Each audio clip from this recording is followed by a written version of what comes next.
Today on the Shrew Dudes podcast, we are going to talk about a few different things. We're going to switch up the order this time, but we're still going to start with This Week in Satire. In This Week in Satire, we will discuss how justice for Palestine is spray painted on freshly looted Nike store, because that's what everybody wants after a freshly looted building. I mean, you got to leave your mark, man. Yep. In the rant of the week, we are going to address how the Californians and Governor Michelin restaurant is sending out ebony alerts, but only for black kids. Yeah. I mean, they're gonna have to come up with every color under the sun. Well, I wonder if they're gonna go really bad. Be like, we're gonna send a yellow alert for Asians. Be like, oops. Yep. Oops. And a red alert for like the natives. And, No, that's already a thing. That's called the feather alert. The feather. I know. And here I thought this was ludicrous. Who would have thought? In the weekly exposure, so switching up the order a little bit, we're going to discuss the Global Day of Jihad. The weekly highlight, we're going to talk about how there's a lot of former IDF soldiers who are flying back into Israel. And then, in Nothing to See Here, we're going to talk about all the perspectives and all the crazy things that people are saying around the world about what's going on in Israel. It's not hatred, Stephen. It's not. It's if you say it with a smile. If you say it with a smile. Yeah. All right. So, with that being said, let's jump into the intro.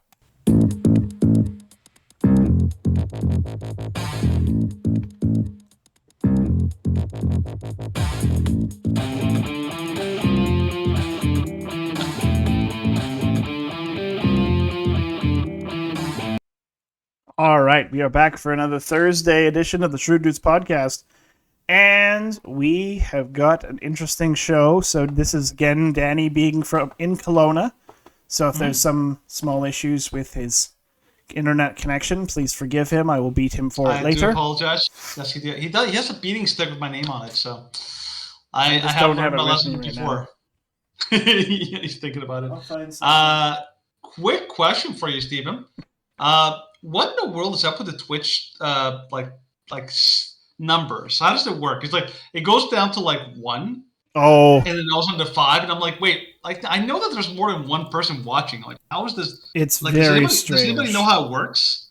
Because I'm like it looks like there's only one person. As far as I know, it's the people. It's only counting the people that have the browser window open at that time. Oh, so if you switch over to something else, it'll make sure to stream the beating. Yeah, well, I think we might just record it. You know, like if we actually stream the beating, then Twitch will take it down. Yeah, it'll be like that mayor of what was that town where like he got like spanked by the drag queen? Burbank, yeah, it could be like the mayor of Burbank. It could make it like but we'll do it like super conservative style. Like Stephen will literally tie me to a post, and it'll be like the old school whipping style, like the whipping post, where they used to beat husbands who were unfaithful to their wives. I'm down for it. Let's do it. I mean that sounds like much. I mean, I'm all about like it sounds like a typical Tuesday. And he can use like the Jesus whips. With, I was gonna say that with like the cat of nine tails. Dang, you were like reading my mind. I mean, we gotta make sure the lesson is learned. It's very important to follow through. Exactly. Spare the rod, my child. Spare the rod. You might be older than me, but I could still beat you. Yeah, that's right. Okay. You are taller than me, that's for sure. That's true. So you got to get a beating now and then. But, that's right. So we haven't had too much interesting things that have happened over the past few days. So updates. I will say one quick. Yes. Is I just literally walked into like the what do you call it, the pickleball courts here in Kelowna, and I ended up having like 3 separate games with 3 different groups of people. Crazy. It was fun, man. I just jumped in and I was like literally schooling them all. It was fun. Oh, very nice. Nice. I've never had people being so happy about the beating I gave them. Oh boy. Like, you're welcome. You're very welcome. You are welcome for the beating. The beating. Yeah. Because they were like saying like because I do racket sports. So I'm pretty good at like pickleball. Yeah. Yeah, and I never did pickleball before we played it at Canmore, but I have played a little bit of squash, and then my dad was fairly avidly into racquetball, and he and I would play ping pong all the time. Yeah. Well, pickleball is basically like ping pong. Big ping pong. Like tennis court, basically. Mm-hmm. So, yeah, I was like, this isn't that different, just the ball is heavier. Yeah, it's pretty good. But anyways, let's get going into what we're going to be talking about today. So jumping in, not to a news story, but something that's just a little bit weird. So apparently this new Uno game is going to make you hate your friends. I've seen some pretty intricate versions of Uno, but this one has got to be most brutal. New Show 'em No Mercy Uno game is designed to ruin friendships.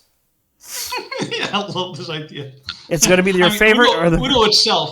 Yeah. Uno itself is already a friendship killer. So I'm like, oh my gosh. Like, this is crazy. So with cards like Wild Reverse Draw 4, the Draw 6, and Draw 10, the Discard All, the Skip Everyone, this game is bound to cause some problems. It's Uno on roids.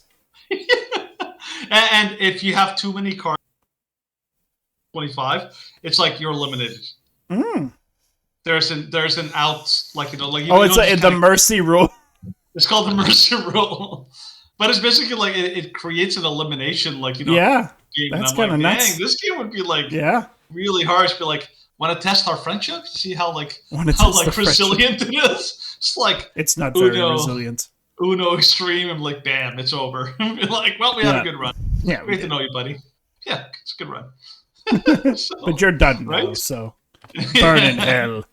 I would buy this game. Is there there's a video. There's a video. See if you can play the video really quick. Sure, let's watch this visage of horrifiedness. Oh no, that's not a video. No, like the one below. I think a video how to play it or something. Oh, there it is.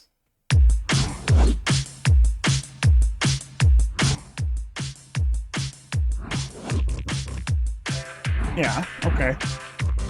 Oh, it just shows you how to play it and all that. Okay. I like how it's called Uno No Mercy. Oh, yeah. Yeah, it's basically the same as regular Uno rules. It's just crazier cards. It's basically Uno for sadists. Yes.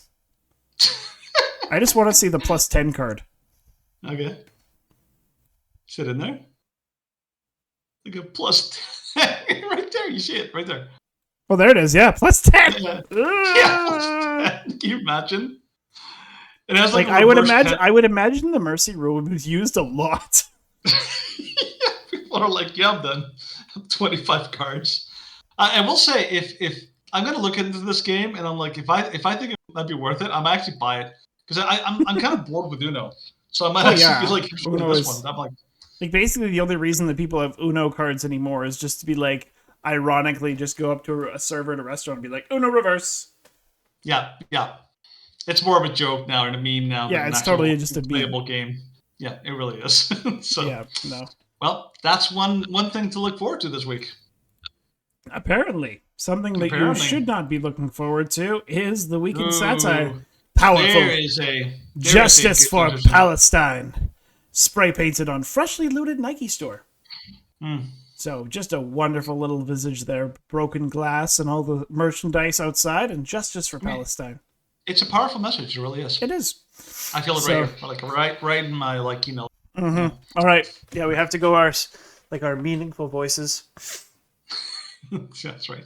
In a beautiful display of solidarity between oppressed peoples, Black Lives Matter has spray painted the words "Justice for Palestine" in front of a Nike store that they just looted.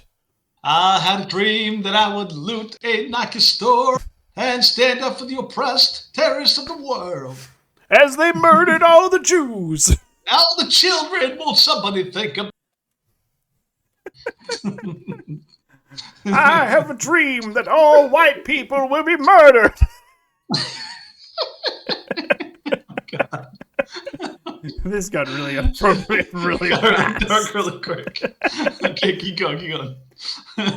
I'll do every time that the looter shouts, I'm going to do it in the MLK voice. We demand freedom for the Palestinians. shouted one looter as he kicked the way through the broken glass of the store's entrance. As a sign to show how passionate we are about a free Palestine, we are here to destroy this local business and steal all the Air Jordans. Woo! Let Nikes rain, let Nikes rain, oh Lord, Nikes rain. BLM has made controversial statements on social media posts in support of the efforts of the terrorist organization Hamas, following its shocking attacks on Israeli civilians. The voice of the colonized peoples must be heard, screamed another BLM activist as he threw a brick through the windshield of a police car, responding to the looting by destroying businesses. Yes? That was a freedom brick. It was a freedom brick here. Oh, yes, of course. That's right. The brick of freedom by destroying businesses in our own neighborhood.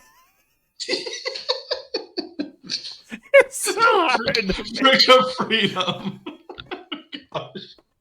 That was good. That was good. I'll give you that. Continuing. We send a clear message that Israeli hostilities towards the poor, downtrodden Palestinians will no longer be tolerated. And kill Whitey. I mean, what more freedom could you have than kill the white? Yeah. Media and the general public alike were unsure what connection. As MLK puts on like a Ku Klux Klan. All whiteys. We're unsure what connection this new wave of rioting and looting had with the Israeli-Palestinian conflict. I think they just want to steal stuff, says onlooker Jack Lewis. Taking iPhones, Air Jordans, and cases of vodka doesn't seem like it's going to help the Palestinian cause in any way. But hey, the they sure seem passionate about stealing. They sure do. Yes, at publishing time, BLM organizers across the country reported to be purchasing a large number of paragliders as a means of improving their ability to swoop in for more looting and destruction in American cities. I mean, gotta respect game. Yeah, if you see something good, you gotta emulate it. You just gotta come in, with your best friend, and just gotta come in. Woo! That's crazy. That's right. That is a feel-good story right there. A feel-good story. My goodness. I feel it in my soul. I feel it in my agenda. In your agenda or your gender? In my gender. Oh, my gender. See, whenever I think of that, I always think of the Freedom Tunes video where they go back and they talk to the World War II soldiers.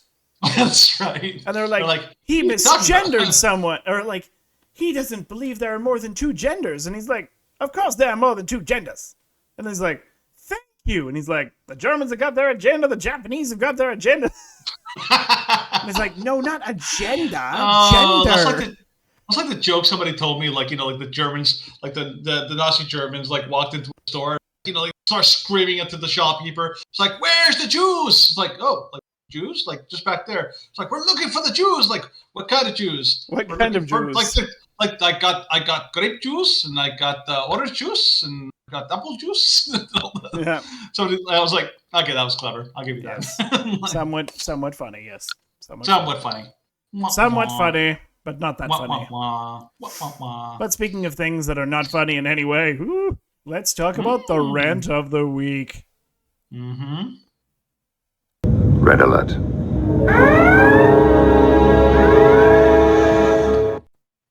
So the rant of the week this week is Governor Newsom signs new Ebony Alert law to specifically warn when black youth and women go missing. California State Senator says law will raise public awareness about the disproportionate numbers of persons of color, or black missing persons, sorry. So Governor Newsom has signed a new law that will send alerts specifically for missing black youths and women. The Ebony Alert has been signed. Thank you, Governor Newsom. Vice Chair of the California Legislative Black Caucus, I don't know why that even exists, Senator Stephen Bradford tweeted Monday, this law gives police a new tool to bring home black youth and black women. It will also raise public awareness about the disproportionate numbers of black missing persons. In other words, but when they say raise public awareness, they mean propagandize. Yes. Basically, be like, there's 1 million black kids missing tonight. My goodness. I don't think there's 1 million black kids in your state. In your community. Exactly. You want children to die. That's what you're doing. Yes. So continue, sir. Die. Yes, I will. So, that's like the Remy thing. You want children to die. Yes. Today, California is taking bold and needed action to locate black missing children and black women in California. I want to thank the governor for signing the Ebony Alert into law. Bradford himself said in a press release, our black children and young women are disproportionately represented in the list of missing persons. This is heartbreaking and painful for so many families and the public crisis for our entire state. The Ebony Alert can change this. So, what this law does... Yeah. So it authorized a law enforcement agency to request that an Ebony Alert be activated by California Highway Patrol if the investigating agency determines that it would be helpful. Similar to the Amber Alert, the Ebony Alert would activate electronic highway signs to alert the public of a missing person. Additionally, SB 673 also encourages television, cable, online radio, and social media outlets to cooperate with disseminating the information contained in the Ebony Alert. The press release cited research from yada yada yada, claiming that American citizens that go missing are treated differently based on their race. Sure they are. So, according to the Black and Missing Foundation, 38% of children reported missing in the United States are black. Of course, the U.S. population is 14% black. They're disproportionately classified as runaways in comparison to white children who are classified as missing. Yeah, I don't think that's disproportionate. That sounds like a you problem. You problem rather than an actual problem. Yes. Like, we suck at classifying kids. We're going to fix it by creating a virtue signaling thing. So the Amber Alert in California does not send any notification. All it does is activate electronic highway signs. SB 63 or 763, the Ebony Alert, also gets television, cable, online radio, and social media outlets to do it. In other words, screw the white kids. Exactly. Like, they don't count. They don't count. Yeah, it's like all about the black kids. Yeah. Like, and don't even get me started about those Asian kids. Like, they definitely don't. They don't deserve any kind of alert, like, whatsoever. Like, for sure. You know, look. Here's one thing that I thought was really funny about this story. It's like, okay, so the whole premise that they operate under is that, like, California and, like, America and all that is a fundamentally racist country, correct? Yes. And so, totally. So if you believe that they're, like, racism is everywhere under every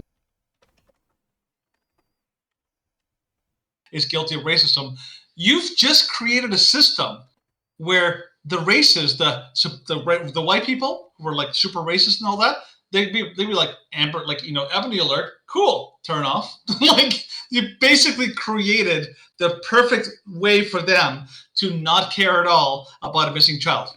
Oh yeah. Congratulations. You've just fed into the entire premise of your whole, like, you know, like, ideology. It's like, well done. You've given the racists what they want. Like, Oh, totally. Reverse psychology at its best. No, it's so crazy that like, because we keep talking about, like, racism is alive and well in America. Well, yeah, the only evidence we have of racism in the United States or in Canada is racism that's against whites and Asians. It is true. Well, like, I was even, like, what was it, like, kind of expanding the conversation. Like expanding the conversation to going just from racism to talking from racism to kind of gender issues and all of this stuff. And I had one person try and tell me, and they're like, oh, like, the reason that the suicide rate against these groups is so high is because they're discriminated against and they just want human rights.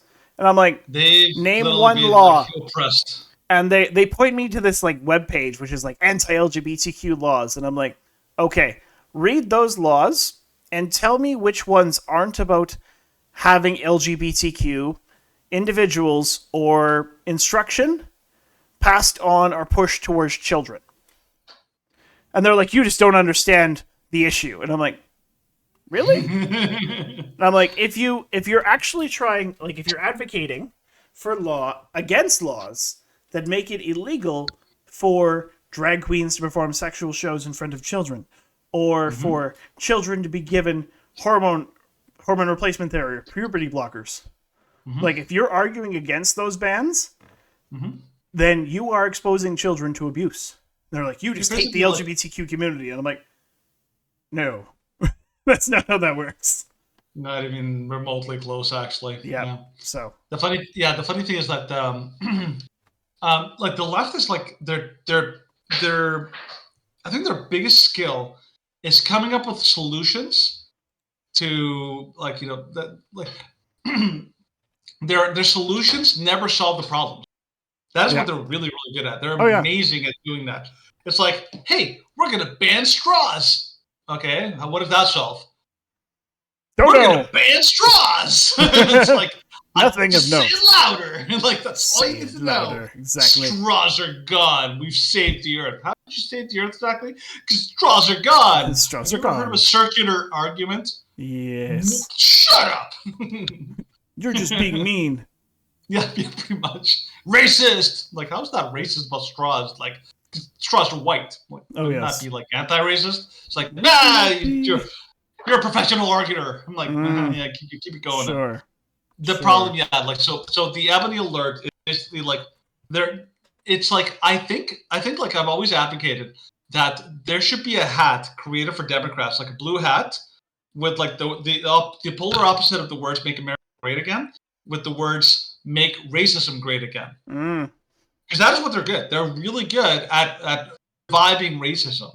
They're the ones that are advocating for segregated for blacks only. They're the ones who are suggesting that white and Asian applicants should be basically rejected based on their skin color at campuses based on their skin color. They're the ones that are advocating that white people should basically be treated as a whole as racist, like the entire all of us. Doesn't matter if you have any history or if you've ever done a thing that's racist, you have to be considered racist, which is prejudice. That's racism. So they're basically revitalizing racism. They're bringing it back. It's like retro. They're bringing it back. They're bringing this. They got tired of bringing back disco, so they brought back racism. They're like, you know what? No, we need to make it great again. We gotta make racism great again. Yeah, let's get it. Really show the white man. We gotta bring back racism. We're gonna fool them into thinking that they're racist and we're not. Oh man, they never fall for that. We'll make it up. It'll be great. It'll be great. That'd be great. Okay, well, talking about things, going to a completely different topic, things that are not going to be great. If it happens, let's go into the news that you may have missed to talk about the news that you may have missed. Terrible transition, dude. I know, that was bad. You gotta work on that one. Yeah, I mean, you've had better. I know. Mm-hmm. I am ashamed. Or in the iconic words of it's like, I've had better. Yeah. So, from The Federalist, former CIA chief Michael Hayden calls for assassination of Senator Tuberville. So former Director Michael Hayden suggested Alabama Republican Senator Tommy Tuberville be removed from the human race Monday after an outbreak of conflict in the Middle East. Hayden responded to a Democrat influencer on X, formerly known as Twitter, and asked the Alabama lawmaker maintaining a months-long hold on the military promotions should be removed from the Armed Services Committee. Tuberville's hold is a protest against the military's endorsement of abortion and the embrace of far-left standards of social justice.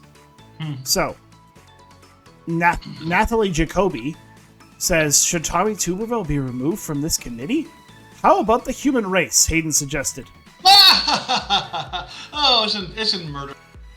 Yeah, the former CIA chief who previously characterized the Republican Party as the most dangerous force on Earth doubled down on his remarks about Senator Tuberville on Tuesday. I was surprised to wake up this morning and discover that MAGA nuts had lost their minds over my suggestion that Coach Tuberville not be considered a member of the human race. I stand by that view. No, that's not what you said. You said, should he be removed, and how about the human race? Yeah, that's not... Removed from the human race is not saying, oh, he shouldn't be classified as human or considered human.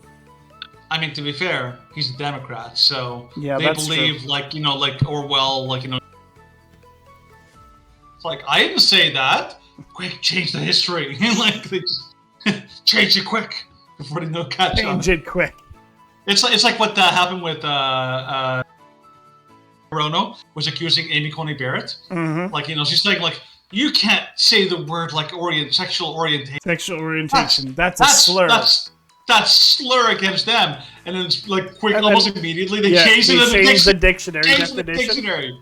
Be like, it's slur. I remember we used that example for Gatanaraha because it was well, you're not using the dictionary definition, and we're like, yes, because when they can change the dictionary definition on a whim, the dictionary definition means nothing. Yeah, it does. They completely change the meaning of words just for that reason. So, yes. So, for those who don't know, General Mark Milley stepped down a few weeks ago, and so the Armed Services Committee has been pushing to replace Mark Milley and other United States military leadership. But of course, it takes assent from the Armed Services Committee, of which Tommy Tuberville is on, and he is holding up the Armed Services Committee to appointing new military leaders because the military is currently wanting to push for the idea that in order for the military to be strong and fit, then they need to not only pay for their service members and service member spouses' abortions, but if they live in a state that doesn't allow abortions, like Florida in a few weeks or other states that have 6-week or 8-week or 10-week bans, then the Army will pay for their transportation and their accommodation for them to get abortions. They want the Army to be the abortion pip. They do. And so Senator Tommy Tuberville is like, no, this is not what the United States military is about. We are about killing our enemies. We are not about killing our children. I'm like, good for Tommy Tuberville. Well done. And like, you're not in a war, so having military leadership right now is not an essential thing. And if they want to push it through because of this Israeli-Palestinian conflict, then all right. If you want military leadership, then you can't be voting to kill your own kids. It's as simple as that.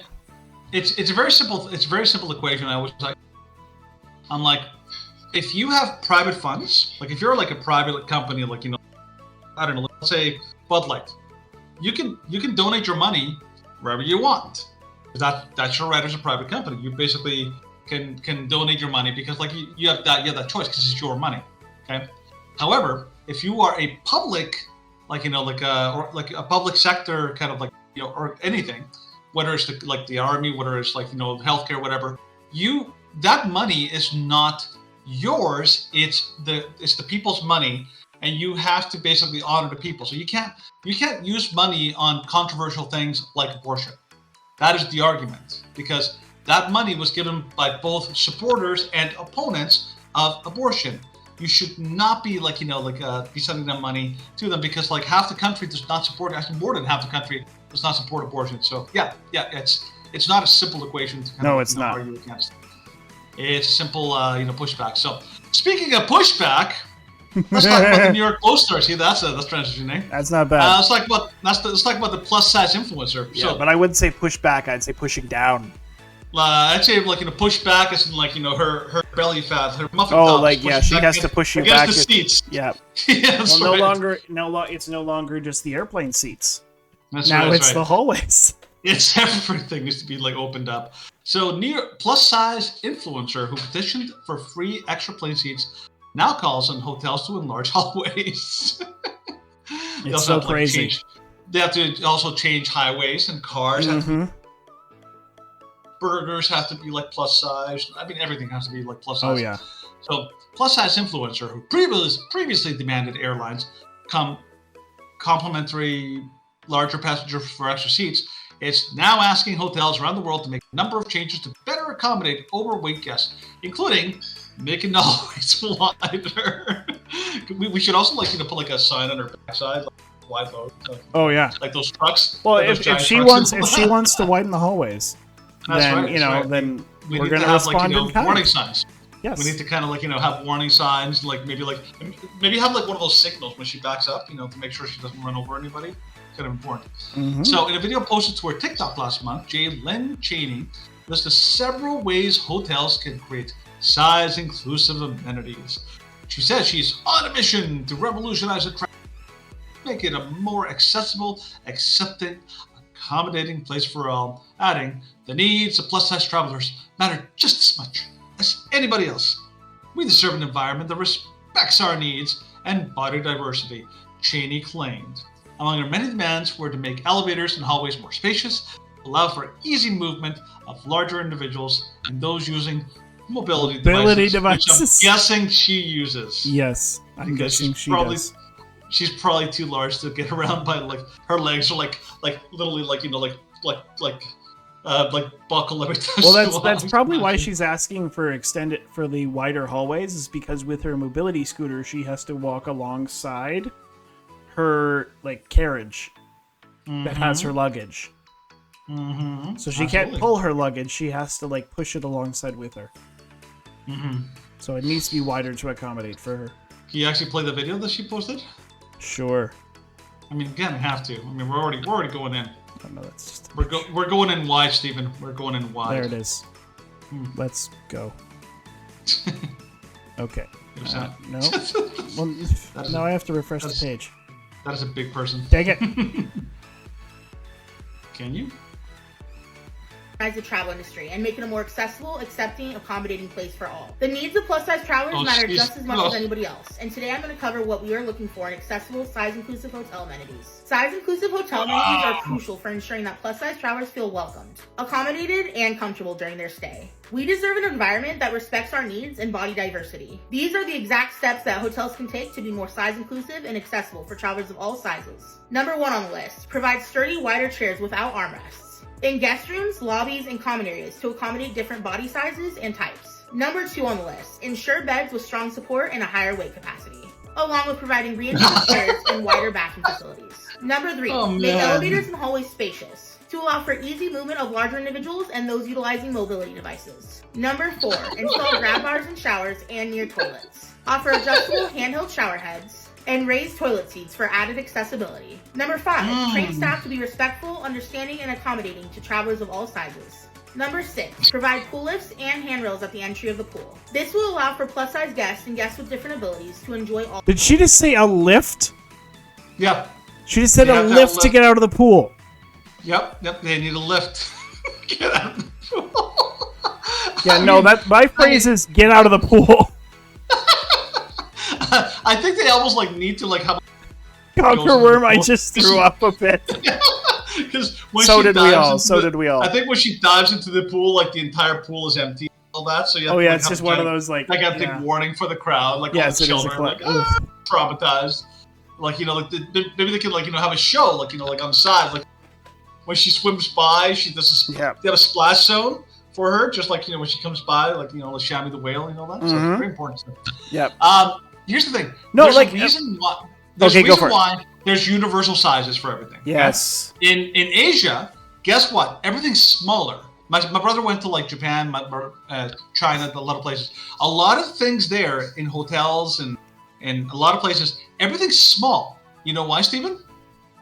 Because that's the average size of the population. Vast majority of the population is super small, and so they have. Like everything, small seating, small like doorways, small everything, and so the idea is there's a thing called standardization that she doesn't. Yep.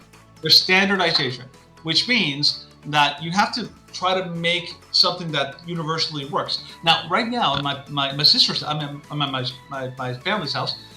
A lot of these doorways, they're not designed for 7-foot people, for people who are 7 feet tall. Yep. Does that mean that we have to redesign all homes everywhere so that it's like no, like, and I'm not saying like I don't your struggle. I'm like you have to understand that your struggle is not automatically. It's not even the same as somebody who's 7 feet tall. Somebody who's 7 feet tall, they don't choose to grow that tall, but weight is something that you can't fall into. And even then, even though yes, there's disabilities. Yep. Make as many accommodations. You have to remember there's something called reasonable and unreasonable accommodations that she has never heard of. No, it's all about you have to cater to mine, and it's like, ma'am, if you need a mobility scooter to get around, then you have a problem. Like I'm okay if there is if there's a hotel in a major city that's like, okay, we're gonna be a hotel that's more specifically to cater to the needs of obese people. And they're very specific about that, and that's the crowd that they want to draw, sure. But don't demand that a hotel that is supposed to cater to everybody only caters to your very specific demands. And I was I was actually thinking the exact same thing as the most recent comment. This woman's ideal vacation is a senior center. Yes, the senior center has pretty much everything that she's asking for. It has the hand-ups in the shower and next to the toilet. It has very wide hallways to accommodate for not mobility scooters, but for wheelchairs. I'm also guessing they probably might have somebody who can wipe your bottom because she probably can't reach. Yeah, and they have very accommodating staff who are paid to clean you. Yes, they are to bathe you, which I'm guessing is very difficult. And they have many very large walk-in showers that you can basically ride a commode into. Yes, so you don't need to change your accommodation of where you're sitting between having a shower and going to the bathroom. Yeah, like when my parents used to travel, like to BC, they would stop in Golden, and believe it or not, there's only like one hotel. I think maybe there's two, but like at least one hotel that accommodates people who are bringing pets, and particularly dogs. And guess what? That is not universal. Like not every hotel will allow you to bring a dog in there because not every hotel makes that accommodation. The idea is that if there's enough demand for something, then hotels and places may start to do it. But she's basically demanding everyone has to cater around. By the way, did you get the same visceral reaction when she started talking? Yeah. Where, this is her not angry and just being normal voice, and I'm like, oh, it is grating. It's she sounds like she's horribly annoyed even when she's I can't imagine what this lady would be like when she's actually annoyed in public. I'm like, can you imagine all the people have to deal with her? My gosh. Ooh, this is Oh no, I've been managing all this stuff. So just a bit of a side note. And then I get this notification on Twitter, and I had to bring it up because it's just say what now? So, okay, bit of a background for this. News you may have missed. So apparently yesterday was National Coming Out Day. Yesterday? Apparently. I think it's in the US. Did Tom Cruise finally come out of that closet? Yeah. So, it was from this kind of very progressive pastor. And so... this is a comment that you will be familiar with, and then they took it in a totally different way. So this tweet says 54% of Nazi Germany considered them Protestant Christians, while 41% considered themselves Catholic. The Nazis imprisoned and killed Jews, liberals, LGBTQ+, immigrants, the disabled, non-Nordic, and pacifists while professing Christianity. Heat history. And I was like, well, you realize what that happened, right? The church knelt to the state. There was an arrangement between the Nazis and the churches. Very few resisted. And then this person says, sounds almost exactly like the United States. Interesting points. Guess that's why the Nazis came to the United States to learn from us about genocide. And I'm like, you are... And so I just reacted with the Steve Harvey, oh, you crazy. Because that's the only rational response to that is, oh, that is a solid. That's right. That's the way to go. It's ridicule. No, at this point, it's ridicule. I'm not responding to that with any form of normalcy because it's the Nazis learned from the U.S. on how to commit genocide. Sure, they did. Well, Stephen. Speaking of crazy people, let's talk about Lindsey Graham. Yes, let's talk about Lindsey Graham. So, the Washington Free Beacon is a little bit too much of pro Lindsey Graham here because it says beast mode. Lindsey Graham doesn't need evidence to bomb Iran. He called for the U.S. and Israel to bomb Iran's oil infrastructure without even what a CNN host called direct evidence of Iranian involvement. What I would do is I would bomb. Yes. Do you remember when Lindsey Graham at the beginning of the Ukrainian conflict he called for the. Sorry, say that again. Your connection disconnected for a second. Lindsey Graham, at the beginning of the Ukrainian-Russian war, he called for the assassination of Putin. Putin, yes, he did. He did. Yes. This guy has a history of saying stupid things. He is a big warmonger. Yep. Big. Huge. Huge warmonger. Huge. The worst warmonger. Yes. Interesting comment from Conquerworm. The Japanese learned how to oppress other countries, mainly Korea, from America after they did it to Japan. But the Japanese were oppressing the Koreans. No, it's the other way around. Because the Japanese were oppressing the Koreans during World War II. before World War II. Like before World War II, because that was the Empire of Japan. Yeah, the Empire of Japan was already doing all these atrocities before they ever got into the war. Yeah. Yeah. And then the Japanese internments and POWs, they went back to Japan after World War II. So, yeah, like, yes, what the Americans and the Canadians did to the Japanese in the internment camps, that was wrong. Yeah, I'm not gonna say that it was right. Happened long before World War II. Do you have a date? Yeah, I'm curious. Or like an example of what they're referring to? Yeah, so, Japan was like oppressing other like. They were pretty oppressive throughout like the last before World War II. Like the Empire of Japan was oppressive early in the 1900s, like easily from the 1800s on.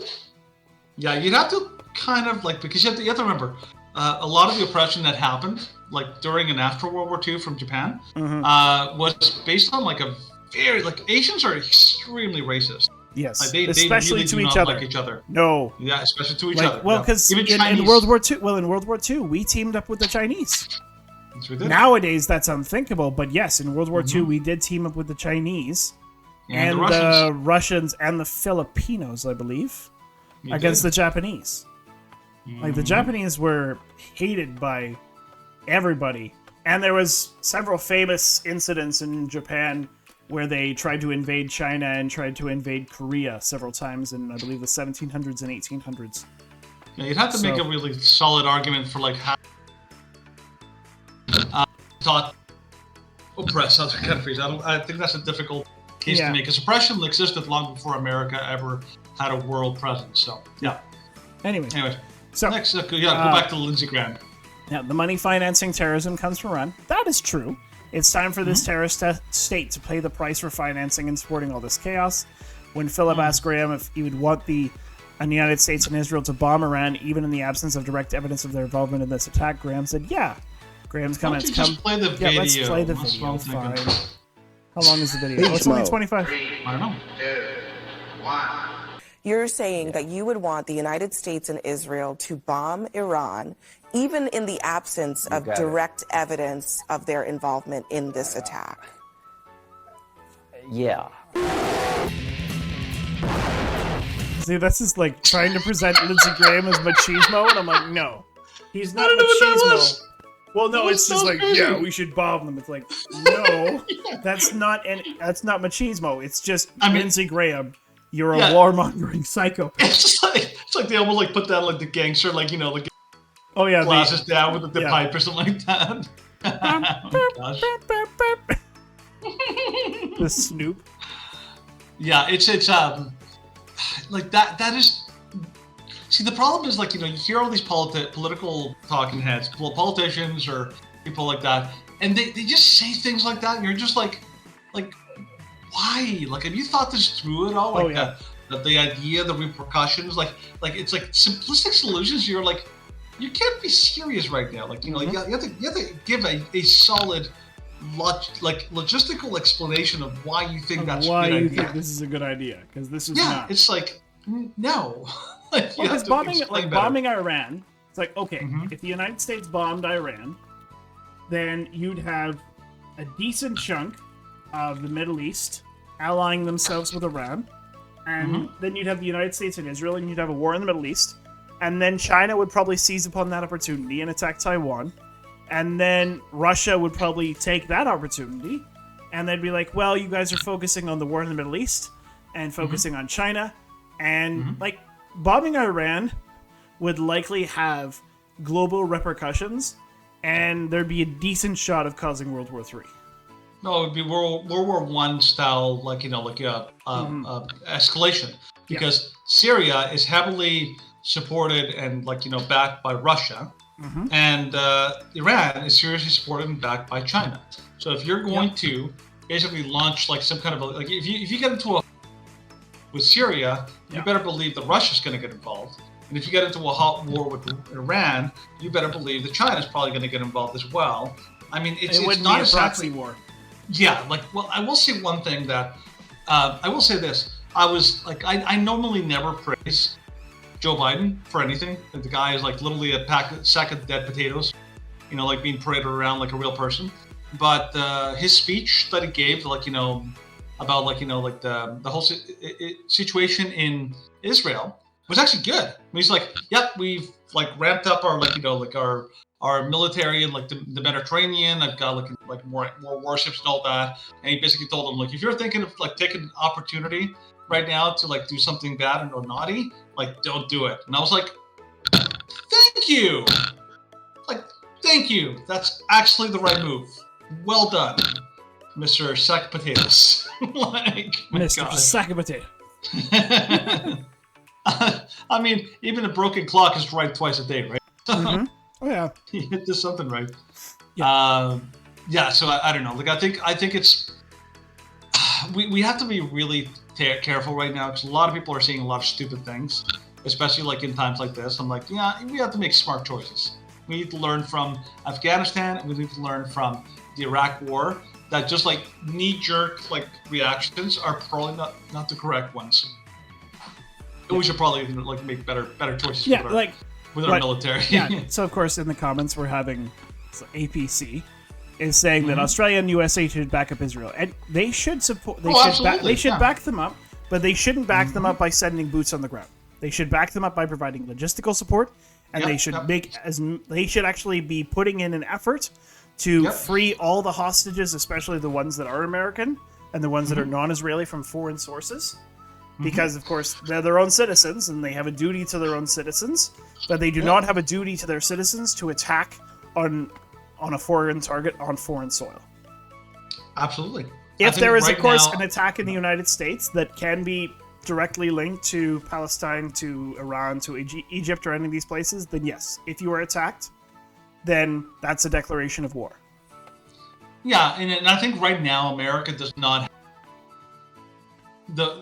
it doesn't have the moral, like, you know, imperative to get involved right now. Like, this is a war between Israel and Hamas, and it's like the idea that we have to be the world babysitter, the world police, like the creators of South Park.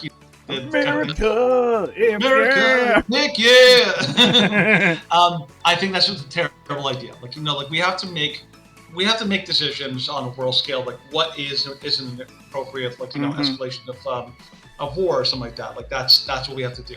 So I think America's doing the right thing right now, and I like how they're pretty unequivocal. I'm like, whatever the reason, it's probably political, but I'm like, you know what? Good job. They've done the right thing, and right now I'm pretty happy with America's response. I'm gonna go guess that Canada's probably on the same boat. I mean, I can't imagine anything but supporting Israel right now. Yeah, it's not a politically move. No, he's not going to win that one. So he's not going to get there.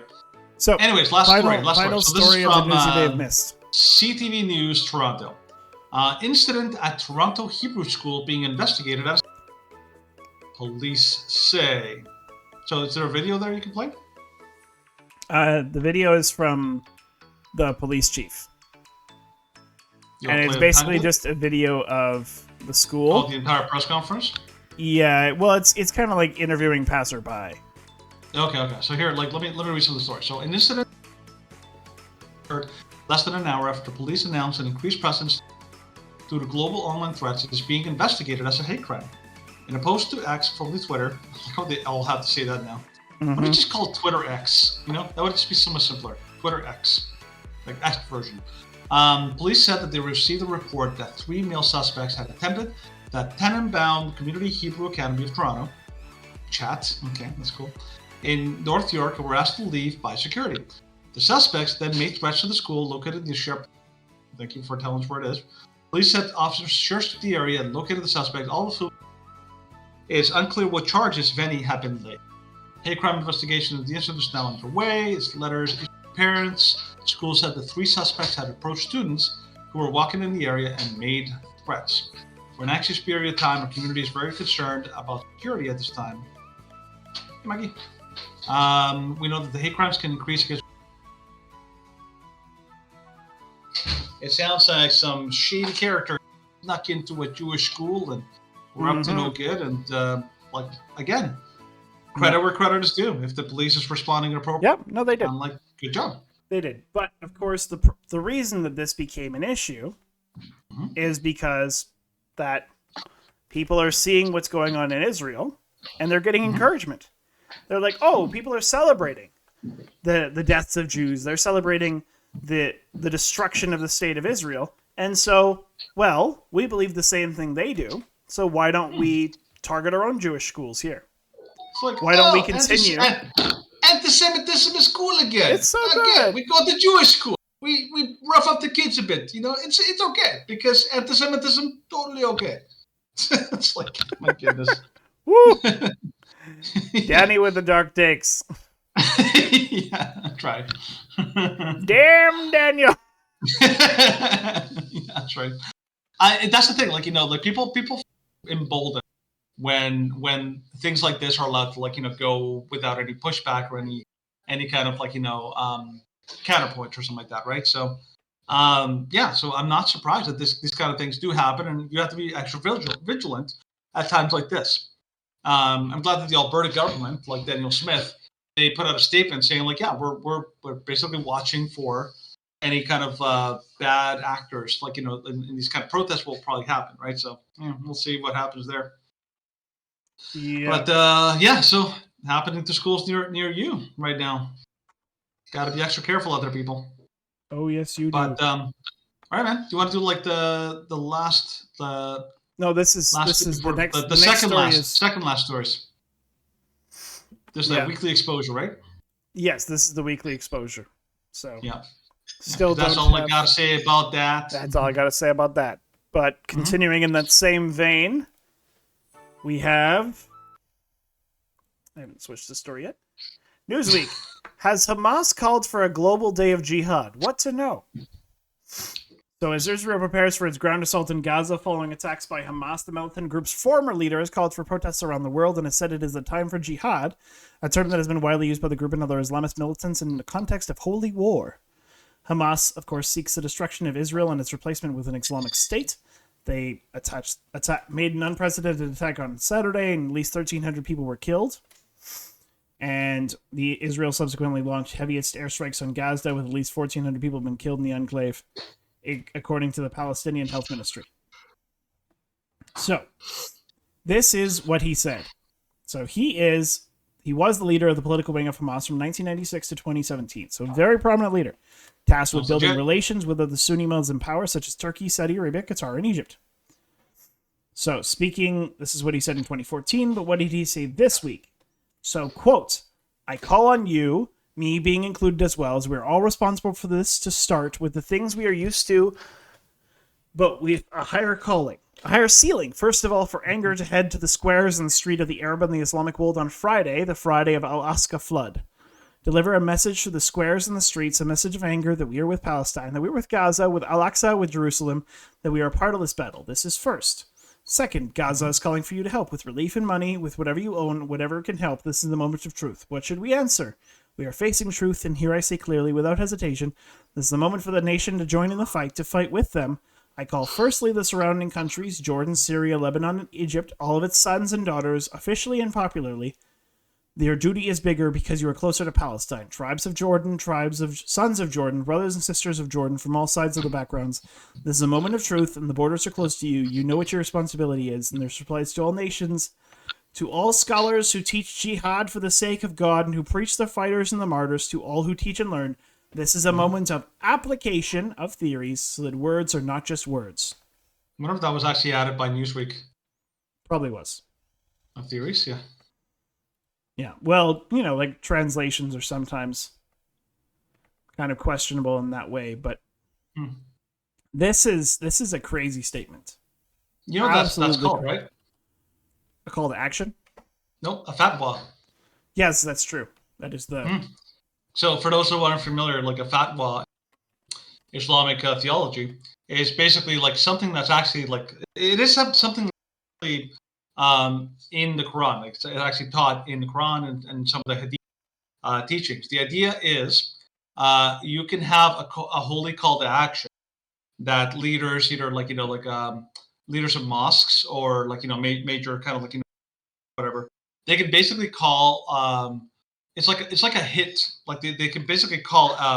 They can put a price on someone's head, but it's not a monetary price. It's a religious, it's like they basically have the backing of Allah when they give a fatwa, and a fatwa is basically like a call to a person. How like in American law, you cannot make threats actionable threats won't rid me of this priest, because that's actually, what's that called, like a call to action. Like that's actually not free speech. It's incitement. Yeah, that's the threshold, right? Incitement is almost like like asking or wishing that somebody basically murder this person or something like that. That's actually that's incitement.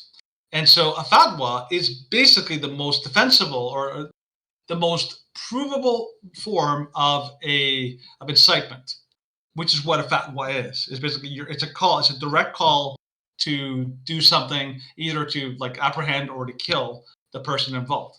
And so this is a general fatwa, because he's basically calling people to march and organize in the streets. But a lot of people could call it, because the jihad. Jihad is notoriously difficult word to translate, and a concept to kind of share with the West. They'll always try to do the Mon Bailey fallacy with the jihad. Mm-hmm. They'll say jihad is just a call for holiness. That's what they say, right? Yeah. But no, it depends on how you translate it and how you apply it. It can also be directly basically a call to make war, a holy war, against Allah's enemies. And Allah's enemies are anybody who's Muslim.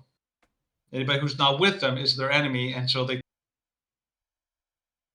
attack on on the heathens, basically, in their view. Mm-hmm. So yeah, so things could get crazy. The question is, what do you think will happen? Do you think this will actually lead to anything, Stephen, or is it too short? I've noticed, because this is what, tomorrow? Yeah, I think he called for this yesterday. That's a very short notice for something big. So this was of course published by Newsweek today, mm-hmm. but it was fairly widely broadcast yesterday. Yeah, so 2-3 days at most, mm-hmm. that this was actually said and all that. Now, whether or not that applies to the Muslim world, I have no doubt the Muslims probably do something. Mm-hmm. But it also called for it in Muslim areas, right? Yeah, primarily. It called for it in Turkey, Saudi Arabia, Qatar, and Egypt. And he's the goal, Joel said on Tuesday, the goal mm-hmm. isn't for Hamas to win this conflict. They're not going to win. No. The goal is to try to get all of the neighboring Arab nations to join in the battle against them, and to basically create a bigger scale war. Yeah, that's what they ultimately want. They want generation. They're looking to the future to generational combat. Exactly. So that means it's going to be. I think this is a very opportunistic effort. I don't know if it's going to have a big. Because I think it's too short. I think it's too short too. I think that there will be attacks. I don't doubt that at all. Yes. But whether that will be kind of an outreach, and whether there'll be the kind of attacks that we just covered in Toronto, where there'll be attacks on kind of Jewish institutions and Jewish schools and Jewish synagogues, it's possible. Yeah. If it's going to happen any day of October, it might happen tomorrow. Yeah. But whether it's going to be this kind of mass scale where there's dozens or hundreds of attacks tomorrow, mm-hmm. I don't think so. Oh my gosh, there's an actual there's a link on, how there's links on the right side to mm-hmm. There's a guy on here who actually says Donald Trump is partly to blame for the situation in Israel. God, you can blame Trump for everything. Yeah. My goodness. It's my falafel costs more today. It's Donald Trump's fault that my falafel costs more. It's everything's Donald Trump's fault, apparently. Jeez. Yeah. Anyway, so that's the weekly exposure. Let's talk about our weekly. Yes. Some good news from this week. Yeah. So, from the Daily Mail, exclusive. Jewish families break down at the gate of JFK Airport as they proudly wave off young IDF reservists on the way to war with Hamas, as flights from the Big Apple to Israel sell out for the next 10 days. So passengers flooded the New York airport to show support for soldiers going to the flight with the IDF. Parents hugged their sons and daughters, not knowing when they will see them again. And of course, politicians and supporters joined crowds that were dancing, singing, and embracing before the troops boarded their El flight, which many spent days trying to secure due to it being the only airline still flying in and out of Israel. Volunteers waved flags, brought food, cheered on the young soldiers, united in their support for the country during its dark days. Parents hugged their sons and daughters tightly. Noah Nierenberg, a 22-year-old Orthodox young man from New York, stood smiling sweetly on Wednesday night while preparing to return to serve in the IDF, backed by the support of his entire family. Mm-hmm. Yeah, there's like a lot of solidarity with like the Jews. There is. Which was pretty amazing, actually. So this is the Noah. Yeah, like show some of the videos. Like some of the videos are really, really heartwarming.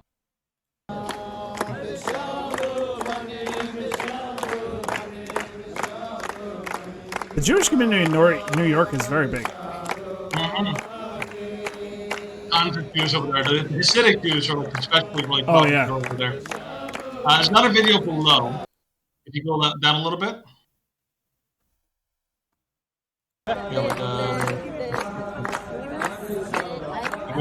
Jewish dances and all that.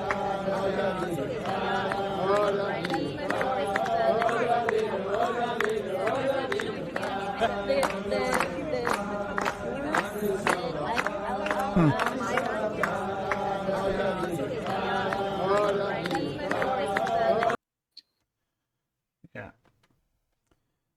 So, and like these are of course IDF soldiers.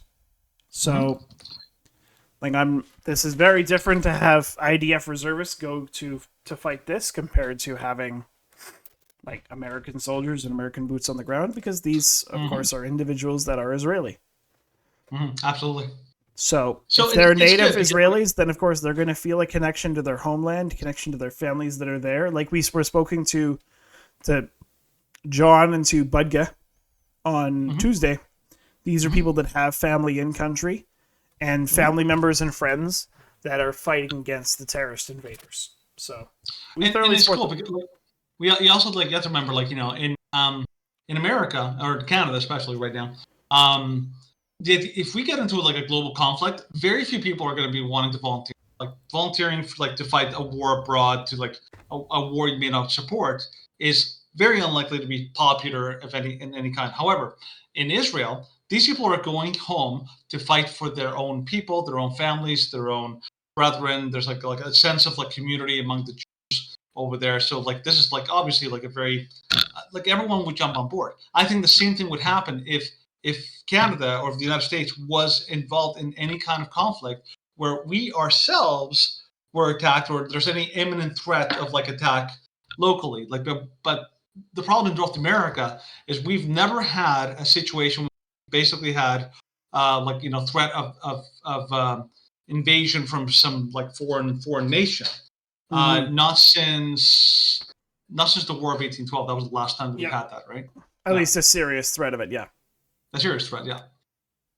Like, of course, there was the threat, kind of the overarching threat in wars like World War II, that it would, of course, eventually come to our shores, but that was a long ways off. Yeah, and I think, like, you know, early on, people, I think later on it became like less and less. So, yeah, so good on them. I think it's great that the Jewish community is really banding together. I mean, they have to. This kind of time, it would be difficult for them not to, right? Yes. Yeah, it's the kind of thing that you'd like that would definitely unite people together. So yeah, good on them. It's one of the things. There's a lot of really, really nice stories, heroic stories that are coming out of this whole thing. And I try to find both. I try to find like the good and the bad, because if you just look at all the terrible bad things, like, it's pretty depressing. Well, yeah, like we've said this a lot. Like, we are, of course, a podcast based on Christian values and with Christian influences, because we are, of course, both Bible-believing Christians.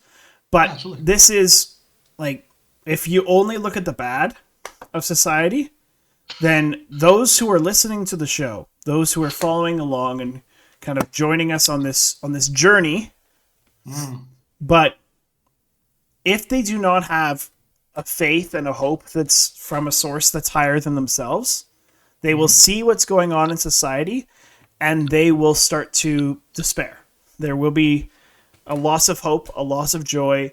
Everything will be negative. They'll be black-pilled, all these terrible things, and they'll get depressed and anxious and suicidal because many people do not have the hope that we have. And I've mentioned on the show several times that if I didn't have that hope, I would be a miserable person. Yeah. I think Paul said that, like, if we resurrection, we would be the most pitiable people. We would be. Yes. Imaginable. But with the eternal hope, you have like a very different perspective on life. 100%. Absolutely. So, well, let's go into the last segment of the night, and Indeed. not the news you may have missed. Nothing to see here. Nothing to see here. Yeah. Here we go. One of my favorite singers.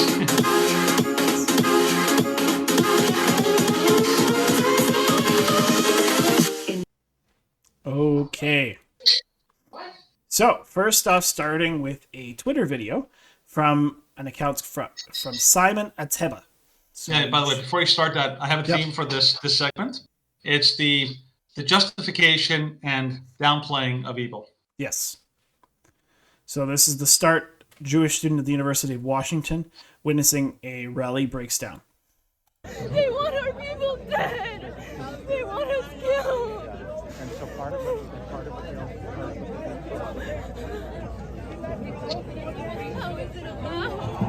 How are you allowing this? Why are you putting us to? They want us dead. Please end it, please.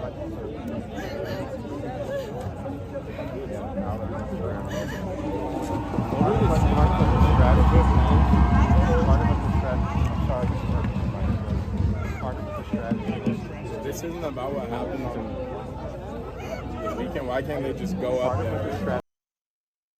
Yeah. And I watched this and I understand, totally 100% understand why she's upset, because it is utterly reprehensible that there are people celebrating this mass death and this mass attack and the murder of 1,200 people in Israel.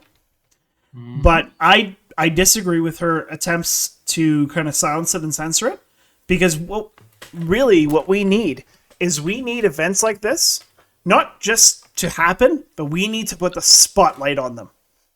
We need to showcase these events, showcase what they're calling for, and be like, everybody, look at what they're saying. We cannot ignore what they're saying. They say that they want peace. They say that they just want to be left alone. Yet when they have even the slightest victory, this is what they celebrate. They celebrate the murder of 1,200 people, including young children, women, and babies. Ripped from their homes, attacked in all manner of ways, kidnapped, raped, and slaughtered. And this is what hunted. these monsters... And hunted. And this is what these monsters are celebrating. Yeah. Showcase it to the world. Broadcast it from the streets. Yeah. Saying, this is the group that's celebrating an attack on innocent civilians. Yeah. Why on earth is anyone celebrating this? It actually made me almost physically sick today. Walking through campus, and we have these rocks on campus to kind of have for, events and political stands. And for a while, the rocks have been painted in the Ukrainian colors. Another one has been painted the Iranian colors to support the women. I forget the name of the woman the journalist who got killed for not wearing her hijab properly. And I'm like, okay, I can understand that totally. But all of the rocks on campus have been painted with Palestinian colors to support and encourage the events that happened over the weekend. But yeah, think about the again, double standards again. We know the left doesn't care. But here's the important part.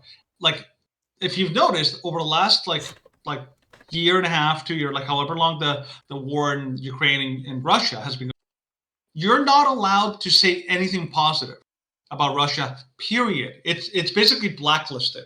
If you say anything even remotely positive about Putin or about Russia or about the Russian army or what they're doing, you're almost labeled It's like universally, you're universally labeled as like, some kind of like Putin supporter, or like anything like that. Even if you say something reasonable, it's like there was like effectively a ban on saying anything even remotely about, or even like positive about Russia or critical about Ukraine is considered like taboo for the last like year and a half, right? And right now, not only is it not taboo, or even like it's basically they turn a blind eye to something that's worse. It is worse because Russia is like engaged in an actual war against Ukraine. But this is an actual like military conflict where Russia is primarily targeting like military targets and fighting against soldiers, like Ukrainian soldiers. Then you have this where like this is like not what Hamas did was not a military like operation. This was a terrorist operation targeting civilians. And like I remember, like I don't know if you can find it. Like I scrolled down on that tweet. Somebody like in response posted a picture of like a little boy crying and like in like Gaza. And of course, this is what they're doing. They're trying to create this moral equivalent. Oh my goodness, like, will somebody think of the children in Gaza? And it's like your like leaders, your country, your government sanctioned and basically this like is launched. What you're referring to? Yeah, right there. Like they're trying to make you feel like oh well, somebody think of the poor children in Gaza. Okay, first of all, this is a war zone. Mm-hmm. Okay, we've had war zones. We've had war zones in Syria. We've had war zones in every major battle, like from Vietnam to World War II.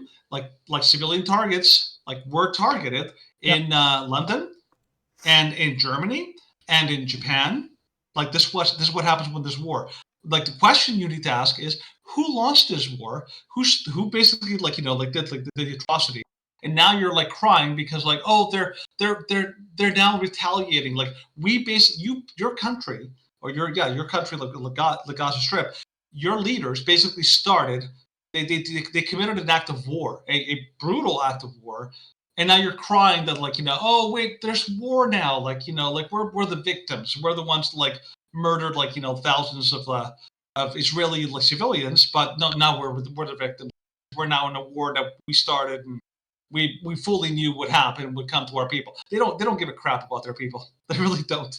Mm-hmm. Ben Shapiro has pointed it out very well. No, they don't. That they do not care about the. Well, yeah. If they gave a crap about their people, then they would not be hiding amongst them.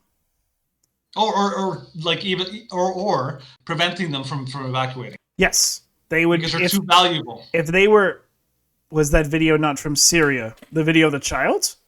I'm not sure. It would not surprise me in the slightest. Mm-hmm. That would not surprise me because there's no actual like connection or link to where it's from. Mm-hmm. It's just a video of a child. It's also from a Muslim source, like the guy, like Arabic, like writing on his name. So I would not be surprised if the video has not been vetted. But it's similar to a lot of the things we've been seeing, where like CNN, Channel 4 News in like England, they show pictures of people in Gaza and they're crying and they're like feeling so sad and they're crying over their families. And I'm like, absolutely, it sucks. War sucks. And I think like, but it's like, I'm not saying I'm justifying war. I'm saying that your country, your leaders like went in and launched and did an act of war against another country. And now you're crying that that you're now in a war. You dragged your people into this, and more importantly, they had hostages. They dragged hundreds of hostages into Gaza, and you're basically saying we're going to execute them like over and over until you basically like do it like do we want. So even after they launched the attack, they're still like holding hostages. Like there is no moral defense for these people. So yeah, so the problem here is that people are allowed to support and cheer evil, and like this is like the best example of the moral collapse of the West, where we basically like say like like oh like evil, we can cheer evil, but when there's like we can't cheer, we definitely can't but we can totally support a far worse enemy. Yep. That has dehumanizing tactics. There's something really morally not okay about people who do that. So already we're seeing that. Now let's go to the New York Post story about the Israeli the Israeli billionaire on the Harvard board and how what his reaction has been. So Israeli billionaire Dan Ofer quits Harvard board, blasts university president over Hamas student letter. Mm-hmm. So this billionaire and his wife are resigning their posts on the executive board of Harvard's Kennedy School in protest of the school's president, Claudine Gay's belated lukewarm response to the student letter blaming Israel for the massacre committed by Hamas terrorists on Saturday. Let's see, do they have a link to the letter? So, there, this is the letter. No, this is the statement. I know that was the letter to the. Oh, here it is. You got it? Joint statement by the Harvard Palestine Solidarity Groups on the situation in Palestine. So, from this group in Harvard. We, the undersized student organizations, hold the Israeli regime entirely responsible for all unfolding violence. Today's events did not occur in a vacuum. For the last 2 decades, millions of Palestinians in Gaza have been forced to live in an open-air prison. Nonsense. Israeli officials promised to open the gates of hell, and the massacres in Gaza have already commenced. Palestinians in Gaza have no shelters for refuge and nowhere to escape. In the coming days, Palestinians will be forced to bear the full brunt of Israel's violence. Israeli violence has structured every aspect of Palestinian existence for 75 years. Also nonsense. From systematized land seizures to routine airstrikes, arbitrary detentions to military checkpoints, and enforced family separations to targeted killings, Palestinians have been forced to live in a state of death. Both slow and sudden, today the Palestinian ordeal enters into uncharted territory. The coming days require a firm stand against colonial retaliation, and we call on the Harvard community to take action to stop the ongoing annihilation of Palestinians. You know the thing I find really funny about these statements? All the Palestinian statements, they use a lot of terms that don't make any sense, that they don't fit. Apartheid. I'm like, you know that in order to have an apartheid state, you have to have a government that has the power to enforce an apartheid. Yeah. Israel does not have any political or any kind of influence over the people. That is the Gaza government that runs the Gaza Strip.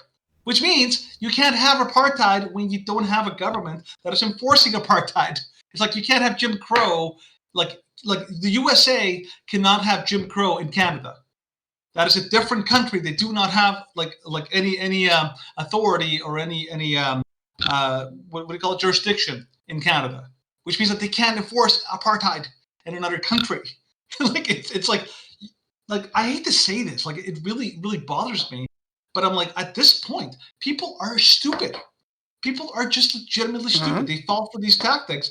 And I'm like, you are actually dumb. Look at the dictionary of what an apartheid is, and you would easily be able to debunk that whole thing. But no, it has to be true. Because one of my friends told me is true, and so it has to be true. I'm like, well, you're just an idiot because you're believing blatantly obvious lies, like apartheid and open air prison, it's some of these things are just so stupid. Like Gaza, the people of Gaza, if they actually stopped their terroristic ways, they could take all of the money that they have and actually invest in their people.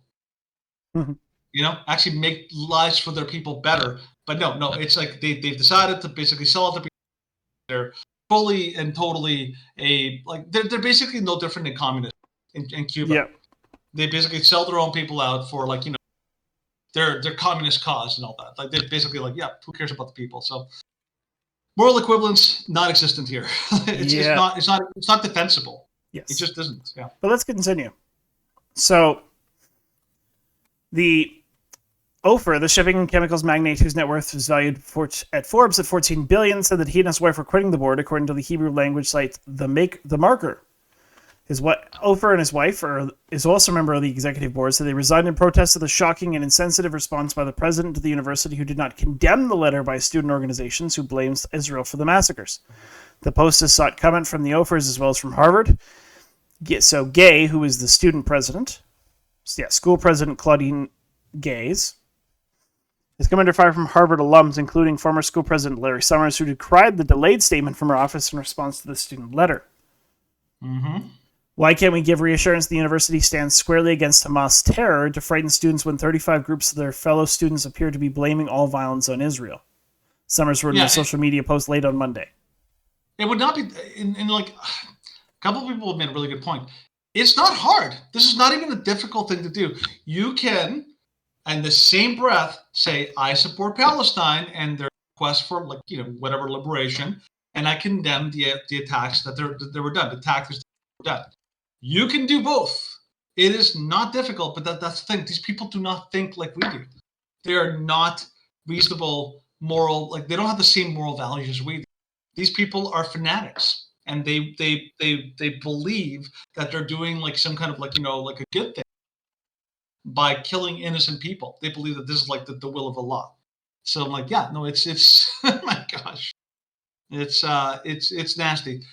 So this president, the Harvard president, has no excuse, really. Like if Joe Biden, who is very well known that he's part of the Democrats are all pro-Palestine. If Joe Biden in the White House can safely make a statement in support of Israel, then you can easily do it. It's just this is a politically advantageous. So when you have a thing that it's not, there's no political debt, like there's no detriment for doing it. There's no downside. There's no detriment. Yep. That means that you are a true believer in the thing. Yes. This is why Rashida Tlaib refuses to do even the most basic thing. Yeah. Won't even condemn them. Like, because most people who are on the left, what they will do is they'll be like, well, I condemn the murders, but I also equally condemn Israel for its apartheid states and its open air prison and yada, yada, yada, yada. And they're both evil. I'm like, which I would argue that is the most bare minimum, the minimum, like, you know, moral standard you can take. That's acceptable. Condemn the murders, condemn the evil, while still having your your total bullcrap, like moral stance. But like that's the most basic. So the fact that the Harvard president was so hesitant, that means that either she's a true believer or she is beholden to the poisonous crowd on her campus. Yeah, which very is significant. Rad. Yeah, but it wasn't just. So this is the kind of stuff that wasn't just happening on like university campuses like we saw. This is also happening on Twitter. And Elon Musk, who is a free speech absolutist, which is great, but he also was saying, even though this is free speech, he's still condemned. I'm still going to go after you. Yes. Yeah. So, from Summit News, your position is clear. Musk slams terrorist supporting BLM post.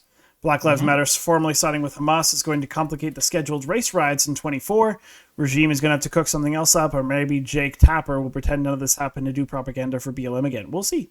At least two BLM groups have made statements on X, formerly known as Twitter, supporting Hamas, the terrorist group responsible for the deaths of over 1,200 Israelis. The first BLM group issued a lengthy statement proclaiming, amongst other things, that when a people has been subject to decades of apartheid and unimaginable violence, their resistance must not be condemned, but understood as a desperate act of self-defense. You know who else used that kind of like that line of law? The trans community, when that lunatic went and shut up that school in Nashville. Purely, completely, obviously, for anybody with a brain, you know that they did that because of hatred. And they're like, well, nope, it was justified. Totally justified. Self-defense for years of abuse and harassment. For years of abuse. And this is what they do. This is why I say everyone on the lunatic left, they are pro-criminal. And they are pro-criminal and pro-violence. Because these kind of beliefs, systems, that justify like over-the-top violence in response to the people that they don't like is pro-criminal. You're actually like promoting criminality. Continue. Okay, so continuing with the story. This should not be a surprise since Melida Abdullah, the co-director of the group, has been accused of anti-Semitism according to Influence Watch, but if you thought that I was a little distasteful, here's what BLM Chicago affiliate tweeted. That is all. That is it. I stand with Palestine. and has a person with a paraglider with a flag of Palestine. Readers added context. On October 7th, Hamas terrorists and paragliders attacked a music festival in Israel, killing over 260 people. Because that's what you're supporting, BLM. That's what you're supporting. They're standing with paragliding terrorists who killed hundreds of innocent Israeli concert goers. That's basically that you can't even okay. If they had made that statement in that, like, with a picture of just a Palestine flag, they could at least have some plausible deniability. Like some. Yep. I stand with Palestinian flag. They could have some plausible deniability. By posting the picture of these guys paratroopers parachuting, it is incredibly obvious that they are supporting mass death. Look, here, let me translate what they're supporting. They are supporting and fully justifying and like clapping the arrival of Hamas terrorists who came in to Israel, kidnapped, murdered, burned alive, like hundreds of like innocent people, innocent civilians, raped many of the women, kidnapped children and elderly back to Gaza, and from many reports I'm hearing, raped them before they killed them. That's what you were supporting. That's what you're clapping. By the way, if you ever meet somebody who says, "Oh yeah, what they did was justifiable," that is a person that you should almost be like, that person should be arrested, if not expunged from your life. Normally, I never say, we're conservatives. We're normally used to getting people blocking us and blocking us out of our lives. This is the kind of person that legitimately that person should be out of your life. Period. End of story.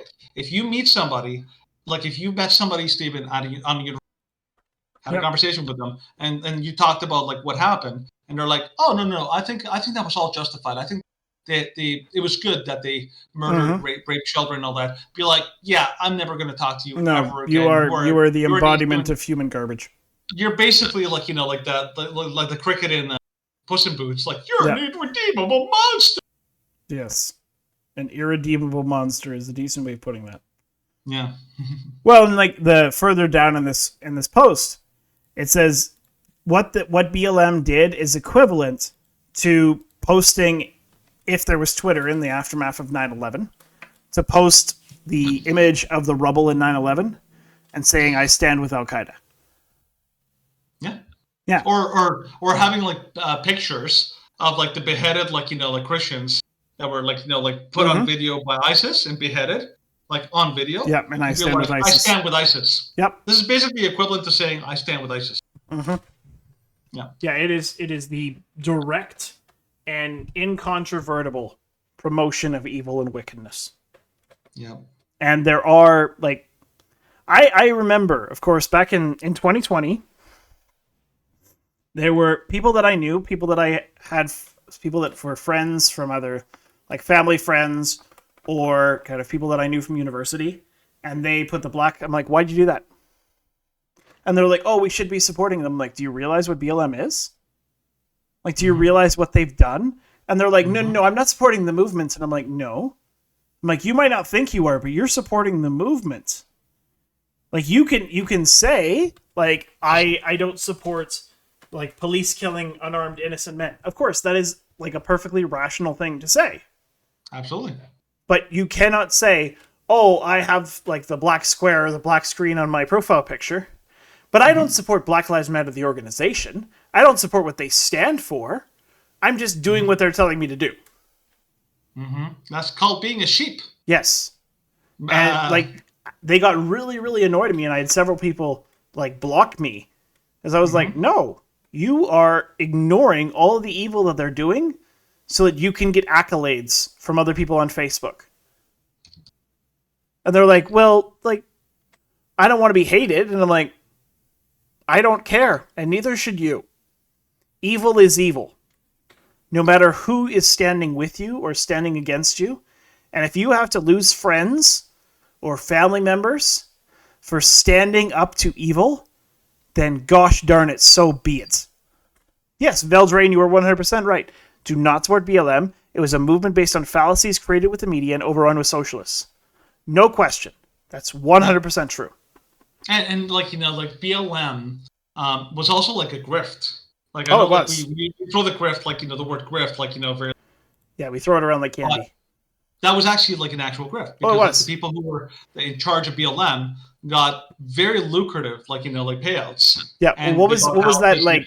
I think it was a 490 or like a whatever the term is for a for like a tax filing for a charitable organization.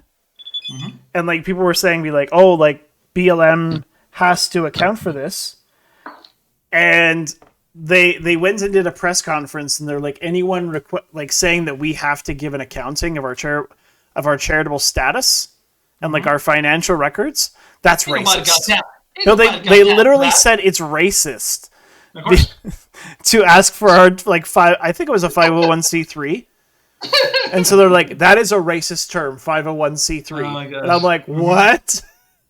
It'd be like, okay, let me picture a picture. Imagine if like you're having a house and you invite one of your black friends. I'm just gonna say black friend because I want to make like one of your black friends comes over and he comes into your house and he like and you're like you find out that like he broke a lamp in your kitchen. What happened with the lamp? It's like, you accusing me of breaking your lamp? That's racist. Like, okay. And all of a sudden I find out that like he's grabbing like some of my friends.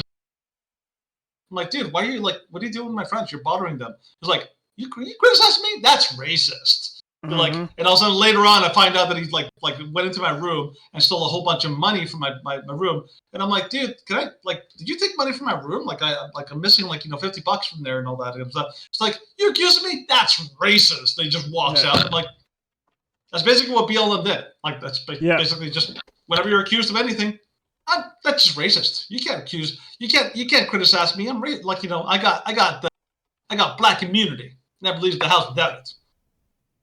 I got my Ebony Express. So I think it's Form 990. What is? BLM says Form 990, which I believe is that's their charitable status thing. Yeah, is racist. Uh-huh. Yes, here it is. So I'm just going to read. I'm not going to put it on the screen, but I'm just going to read it. I can, if you want me to send it to you, I can send it to you. So Patrice Cullors, Black Lives Matter founder, says Form 990s are bad for nonprofits. So she says she found it triggering and emotionally compromising when she hears about financial documents being made public. I mean, it is a pretty good defense. Like race card. Like every time you hit it. That's like what's the guy's name on Brooklyn Nine-Nine? The bald white guy. Oh, Terry? No, Hitchcock. It's like, so if you die, you don't have to pay alimony. Loophole. Oh, yes. Like that. Oh, with the race card. Be like, you mean I can get away with anything bad thing I do by just saying race? Like race card. Like that's basically the way. My goodness. Okay, so are you Free Palestine, love from Bangladesh? Okay. Here's what I will say. Go for it. It is absolutely like if you want to support the Palestinian cause of resolving the whole Middle East, all the power to you. Like I personally don't support like the Hamas because of a terrorist organization, but you can if you want to support the Palestinian cause, all the power to you. So that's acceptable, but any support of Hamas and their actions, not okay. Yeah, and I'll just be very obvious about that. It's not okay. It's absolutely despicable. If I was if even if I supported America, I do support. If America did something like this, that horrible rape and murder of people, not okay. Would never support it. And would would condemn it instantly. It would not even be hard. If I found out that I don't know my church and my church pastor, if he did some horrible thing to some child, I don't know, did something horrible, I would condemn him. It would not be hard. Be like, yep, that man is wrong. He's I condemn him completely, and he should be punished for his crimes. This is not hard. The fact is, people who refuse to apologize or to even acknowledge that what they did was wrong, what they did was evil, that they agree with it. And that means that they are in the same boat of evil as the people who did the crimes. Yep. If you believe, like, for example, what's his name? The serial what? The mass serial killer, the one that was Dahmer, Jeffrey Dahmer. Dahmer. I thought you were going to say Dahmer, but I was just like, you're not giving me enough context clues. I know. There was too much. Jeffrey Dahmer. I think just about every single person can look at what he did and be like, "That's horrible." Yep. And horrible evil. I think definitely believe he deserved death penalty. If you find somebody and be like, "Nah, I think what he did was all right.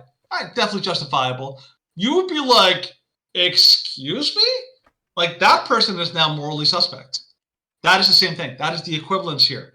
If you're actually agreeing with horrible, evil, indefensible evil, I will put it that way, indefensible evil, then you are now basically telling us that you are capable of doing the same things because you support.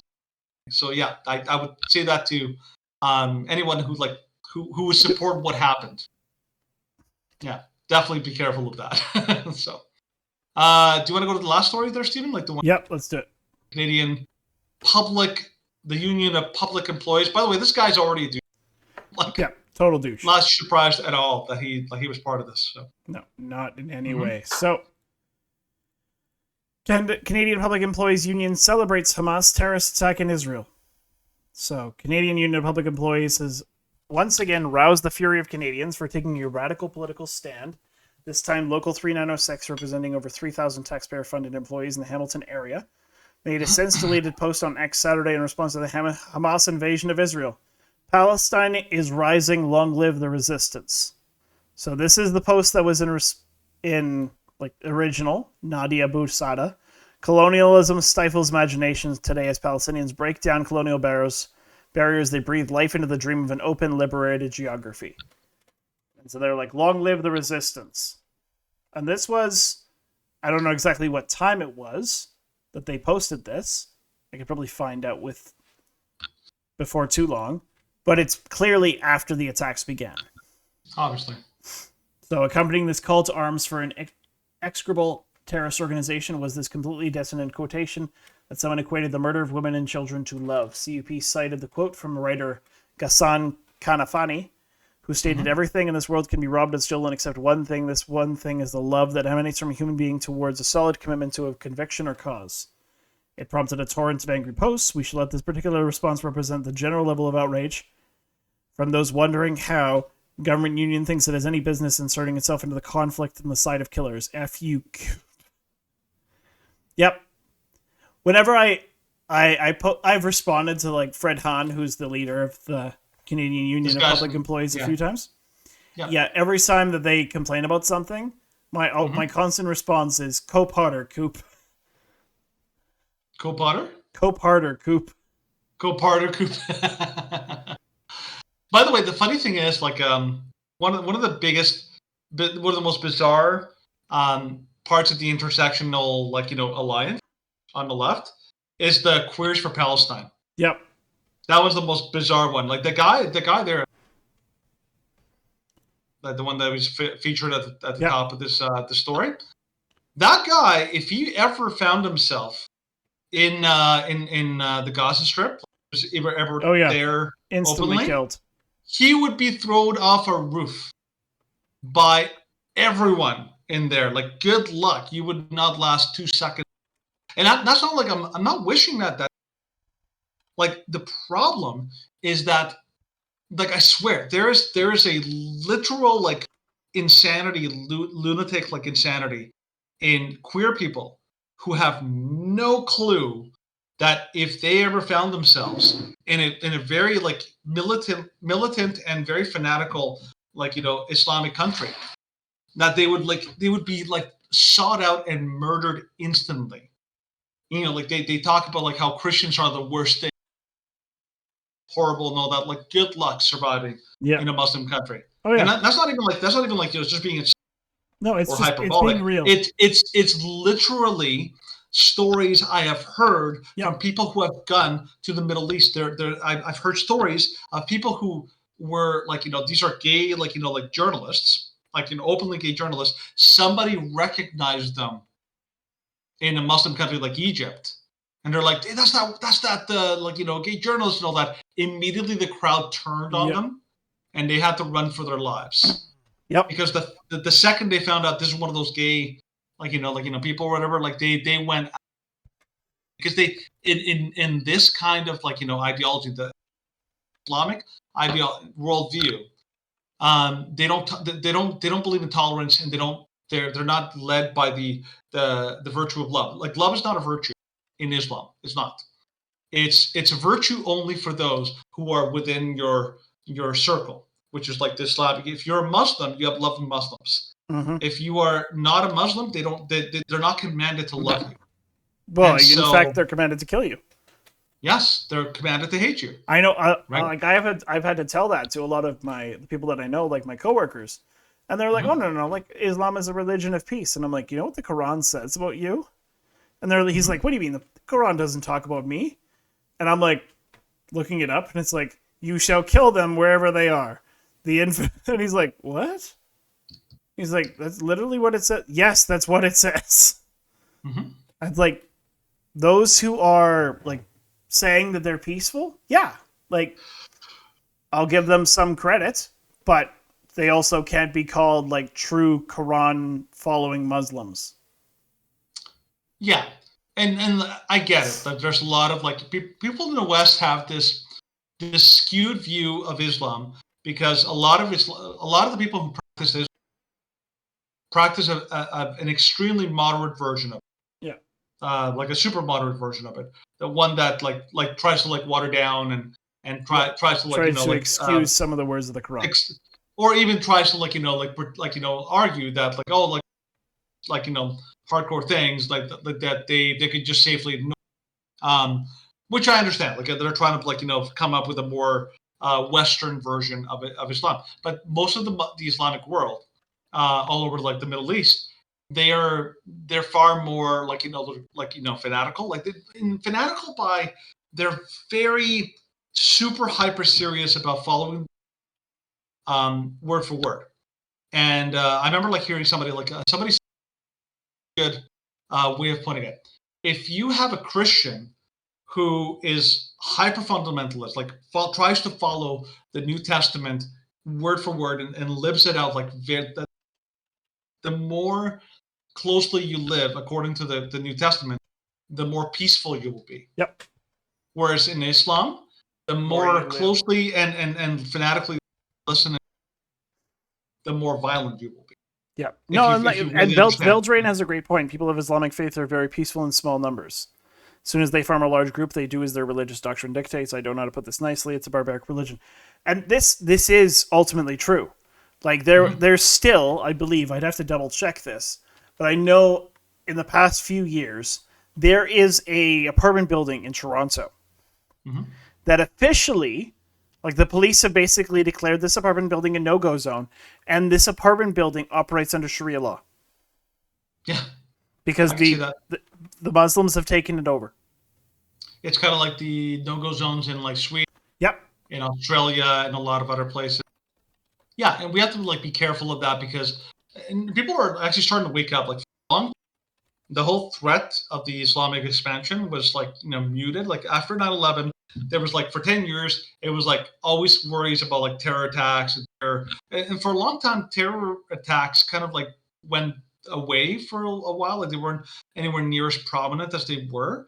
I think with the destruction of ISIS under President, we kind of went through a bit of a lull in terms of terrorist attacks and terrorist threats. But people are waking up now to the fact that now there's massive Muslim populations in all of the Western countries, Germany, Italy, France, UK, everywhere else, and a lot of massive Muslim populations here in North America, in the US, Canada. And a lot of these Muslim populations are very, very fundamentalist. They're not like the Muslims who have been here for generations. Yep. Mm-hmm. They're very they're hardcore, very fundamentalist, very rigid, more closely aligned with a lot of the beliefs and standards of ISIS and Hamas than they would have been with a lot of the Muslims. So we have to be very careful, because right now the West is in a very very fragile situation right now, especially with the country kind of with us basically becoming naive and dumb and fighting over like the dumbest. So, yeah, the other thing I was going to mention, Stephen, which will be interesting, is like not only is it like tomorrow, like the National Day of Jihad, but when is that event, that Stand for Kids event again? That's next Saturday. Next Saturday. That's going to be interesting. It will be interesting. A lot of the people, the majority of the supporters and the majority of the organizers for this event are Muslim. Yes. So and that's going to be like crazy, this is right? Because, and like this is I'm actually going to call for this right now, and I'll bring up the picture of this event just so that I can kind of get it on the screen for everybody to see. Okay. I'll just highlight it from our Twitter page. So this is the event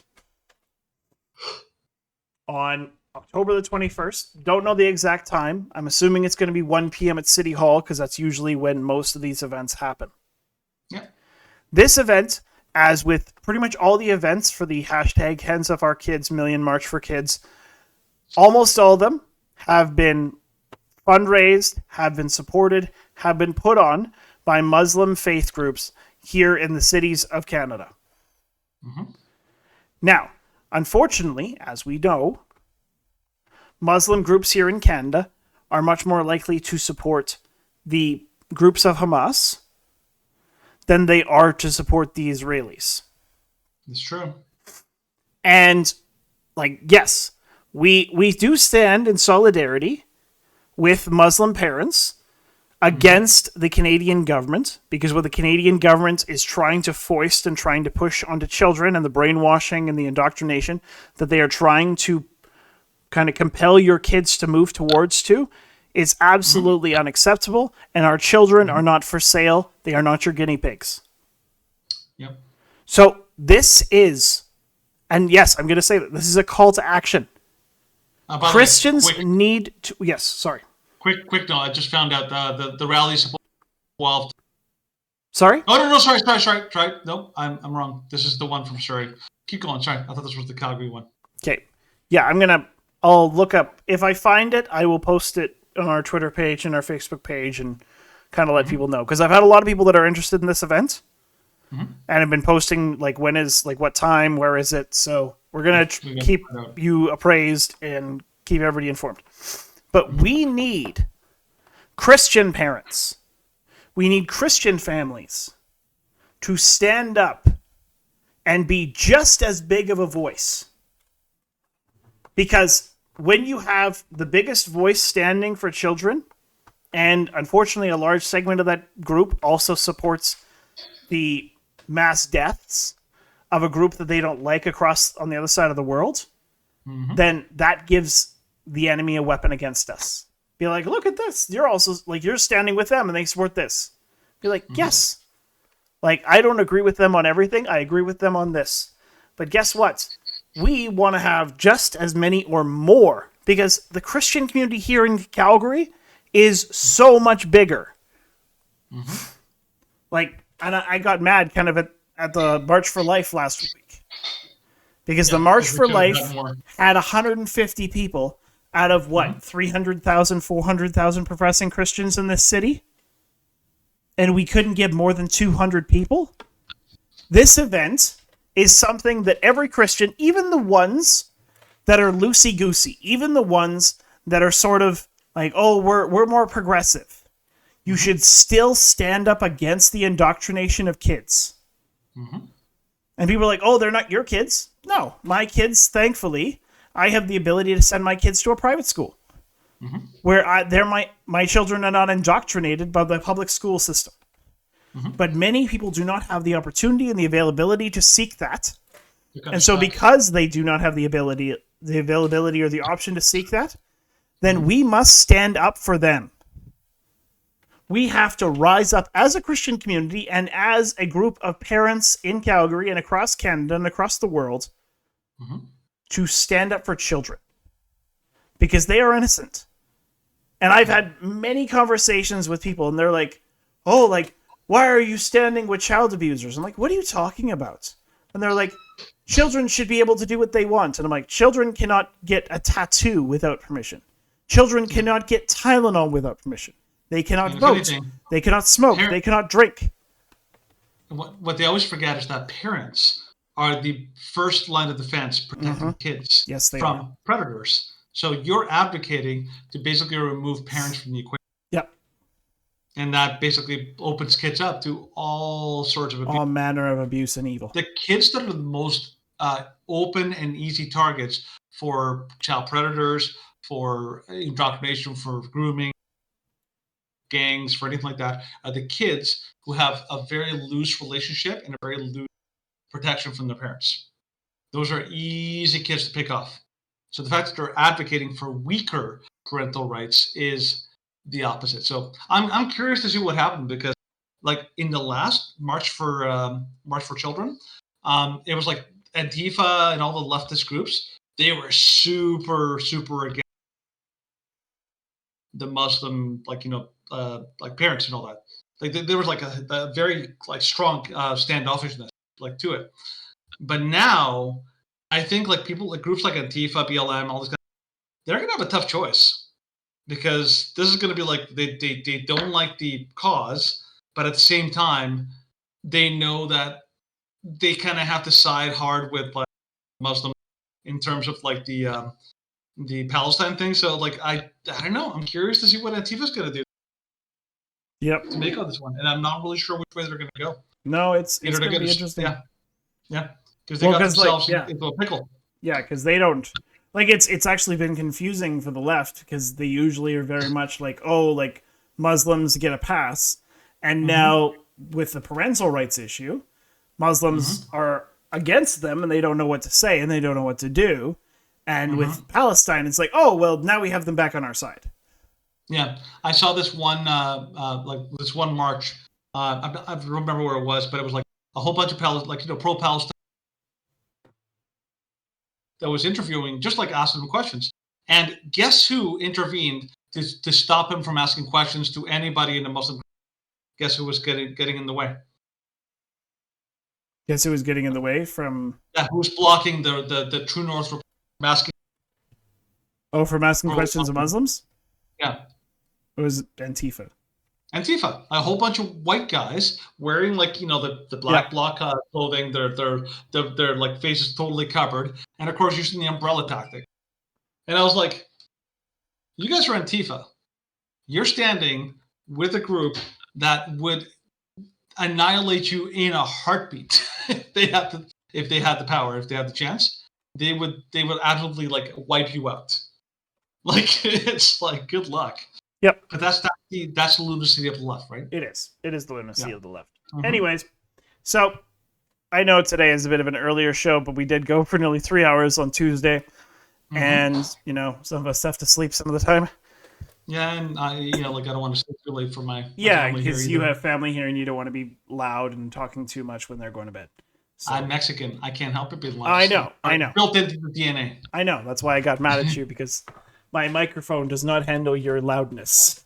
I was like, no, we need to be very quiet and like very... Yeah. So, that's where we're going to end it. So, if you want to check out our other content, of course, you can continue to check out our live streams, which is every Tuesday and Thursday night. We try and start around 8 p.m. on Twitch and Twitter, and hopefully be starting onto Rumble and other platforms sometime soon.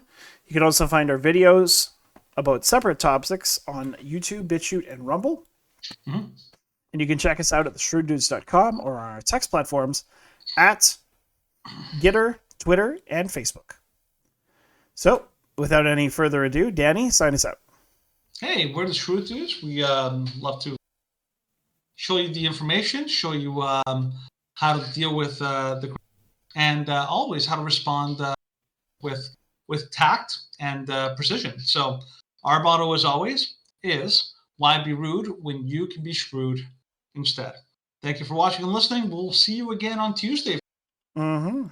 back home with my normal studio, my normal mic, and hopefully my sound and my video quality would be a little better by then. But yeah, this has been great. And I'm hoping that on Tuesday I'll have my upside down flag. Yeah. And maybe hopefully a different chair. Ooh, it's gonna upgrade. Because right now I'm sitting on a kitchen table. And a kitchen table chair, and it is exceptionally comfortable to sit here for 3 hours. Excellent. So, all right. By the way, Steven, where's Veldrain from again? I don't think Veldrain has ever said. Oh, okay. Yeah, I was wondering where people every time that I see people who have been consistently posting, so Veldrain has been around for a little bit, but because I think the first comment that Veldrain ever made was in 2022. He's not from Canada. Oh, he's a foreigner. He's from outside the Maple Leaf State. Yes. Yeah, but we talked to what was it got them? Oh, the first time that we ever heard from Veldrain was about that guy who said it was racist of people to tell him to leave a hotel lobby when he wasn't a paying guest. Typical white trash American. Love it. Well done, man. Well done. I like it. By the way, we love America. People always say what do you want to be the 51st state? It's yes. Yeah, definitely. Please. Well, yeah, there was a guy on Tuesday and he's like, you Albertans are just wanting to be American, and we're like, yes, yes, please. Please take it. Please govern me harder, Daddy. Govern me harder, Daddy. We already get that enough here. We can't stand a Trudeau. Trudeau is the worst. It's a nightmare. He really is a nightmare. All right. So we will see you on Tuesday. Until then, have a great night. Have a great weekend. And as always, God bless.